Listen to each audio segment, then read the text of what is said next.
بلوچستان کے پسماندہ ترین سرحدی تحصیل ماشکیل 80,000 آبادی پر مشتمل علاقے کا سول اسپتال تمام تر بنیادی سہولیات سے یکسر محروم ہے۔ 2 سال قبل RHC سے سول اسپتال کا درجہ ملنے کے باوجود سہولیات کا فقدان ہے۔ سول اسپتال میں 1 سال سے میل میڈیکل آفیسر نہیں ہے۔ اسپتال میں سہولیات نہ ہونے کے باعث علاقے کے غریب باشندوں کو اپنی علاج کے لیے شدید مشکلات کا سامنا ہے۔ لوگ اپنی علاج کے لیے 400 کلومیٹر دور دالبندین یا 700 کلومیٹر دور کوئٹہ جانے پر مجبور ہے، جبکہ اسپتال کا X ray machine, ECG machine, ultra sound generator ایک عرصے سے خراب ہو کر ناکارہ ہو گئے ہیں۔ میڈیسن کوٹا سالانہ 30 لاکھ ہے۔ سول اسپتال کا درجہ ملنے کے باوجود میڈیسن کوٹا نہیں بڑھایا گیا ہے۔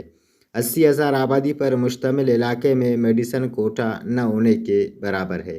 اس حوالے سے سماجی کارکن میر جینت خان ریکی نے وش نیوز سے بات چیت کرتے ہوئے کہا کہ صحت بارہ مشکل یک RHC شرا سیول درجہ دیکھ بوتا حالانکہ شیتا نہ لیبارٹری سسٹم ہستیں، نہ الٹرا ساؤنڈ سسٹم شیتا ہستیں، نہ شی ایکسرا مشین جو آنا اور نہ شرا جنریٹر رے ہستیں اور برے ٹوین علاقہ آبادی تا 70,000 آبادی تا مشکل سیول اسپتال ہے کوٹا 8 میں تا 30 لاکھ 25 لاکھ آئیں اور شو حکومت بلوچستان گزارش کم از کم شی کوٹا 1 کروڑ کنتے 70,000 آبادی ہے 8 میں تا مشکل سیول اسپتال ہے تا پیناڈول گولی ہم نیستیں برحال شنکے یک اور دومی شنکے میڈیکل افیسر یک سال یہ بھی تھیں کہ مشکل 70,000 آبادی ہے یک میڈیکل افیسر نیستن اور اما ہوتی علاج معالجہ خاطرہ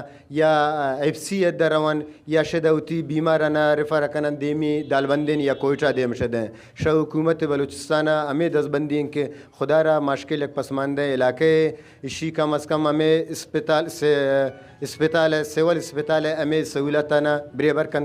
علاقے کے سیاسی و سماجی حلقوں نے حکومت بلوچستان، صوبائی وزیر صحت و دیگر متعلقہ حکام سے سول اسپتال ماشکیل کے بنیادی سہولیات کے فقدان کا فوری اور ہنگامی بنیادوں پر نوٹس لینے کا مطالبہ کیا ہے۔